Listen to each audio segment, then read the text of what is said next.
الطلاق مرتان فإمساك بمعروف أو تسريح بإحسان ولا يحل لكم أن تأخذوا مما آتيتموهن شيئا إلا أن يخافا ألا يقيما حدود الله فإن خفتم ألا يقيما حدود الله فلا جناح۔ السلام علیکم ورحمۃ اللہ وبرکاتہ۔ ناظرین،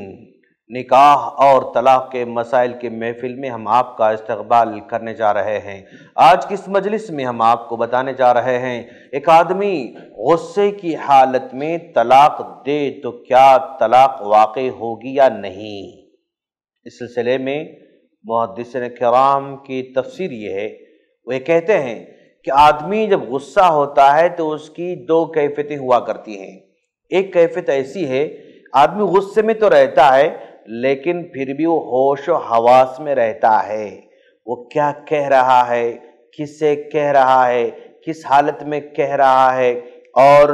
وہ اس کا نتیجہ کیا ہونے والا ہے، اس کی خبر اس کو ہوتی ہے۔ تو اس طرح کے غصے میں اگر کوئی طلاق دیتا ہے جس میں ہوش و حواس برقرار رہتے ہیں تو وہ طلاق ہو جاتی ہے۔ لیکن بسا اوقات انسان اتنا غصے میں آتا ہے کہ وہ اپنے ہوش کھو بیٹھتا ہے، کیا کہہ رہا ہے، کس سے کہہ رہا ہے، کیسے کہہ رہا ہے، اس کا انجام کیا ہوگا، اس سے وہ غافل ہو جاتا ہے۔ اگر ایسا غصہ ہے کہ وہ غصہ اس کے ہوش حواس کو ختم کر دیتا ہے تو ایسی صورت میں وہ طلاق نہیں ہوگی۔ اتنا غصہ کہ وہ ہوش کھو بیٹھے اور انجام سے غافل ہو جائے، کیا کہہ رہا ہے الفاظ بھی وہ سمجھ نہ پائے، اتنے غصے میں اگر کوئی طلاق دے رہا ہے تو اس کی طلاق نہیں ہوگی۔ لیکن ہوش و حواس باقی ہیں، اس کی طلاق ہو جائے گی۔ اب کچھ لوگ جو ہے کیا کہتے ہیں، اس کو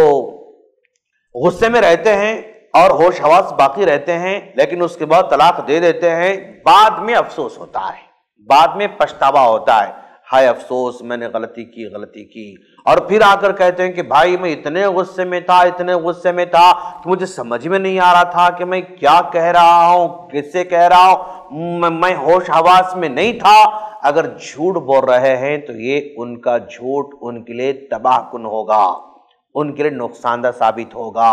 اور یہ ان لوگوں کے لیے عام طور پر ہوتا ہے جو ایک ساتھ 3 طلاق کو مانتے ہیں اور 3 طلاق کو نافذ کرتے ہیں، یہ ان لوگوں کے لیے زندگی کو تباہ کرنے والی چیز ہے۔ اگر وہی لوگ سنت پر عمل کیے ہوتے، 3 کو بھی 1 اگر شمار کیے ہوتے تو کوئی مسئلہ نہیں تھا۔ اگر وہ غصے میں کم بھی غصے میں تھا، تھوڑا زیادہ غصے میں تھا، ایک طلاق ہو جاتی ہے، پھر 3 مہینے اس کے پاس ٹائم باقی رہتا ہے، اس ٹائم میں واپس لے سکتا ہے اور زندگی اپنے ٹریک پر آ سکتی ہے۔ لیکن اگر کوئی آدمی سنت کے طریقے کو نہیں مانتا ہے، 3 کو 3 نافذ کرنا چاہتا ہے، یا اس کے فقہا یا اس کے علماء یا اس کے مفتی حضرات 3 کو 3 نافذ کرنا چاہتے ہیں تو پھر پریشانی ہو جاتی ہے اس بندے کے لیے، اور وہ پھر جھوٹ کا سہارا لینا شروع کر دیتا ہے کہ میں فلاں تھا،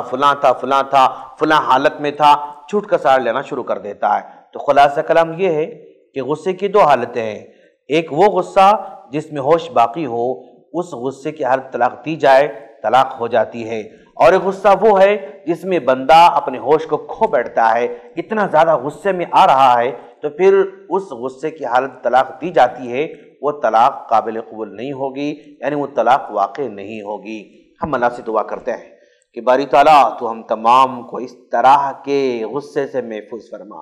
اور اس طرح کے کلمات سے محفوظ فرما اور اس طرح کی زندگی کو ٹوٹنے سے، بکھرنے سے ہماری زندگی کو محفوظ فرما، اور سماج میں ہر مسلمان کو دین کو سمجھنے کی توفیق عطا فرما، آمین۔ السلام علیکم ورحمۃ اللہ وبرکاتہ۔ اور مزید ویڈیوز کو دیکھنے کے لیے آپ ہمارے YouTube چینل کو سبسکرائب کریں۔ فجزاکم اللہ خیرا۔ الدعوة نور وضاء تجلو ظلمات الحيران خير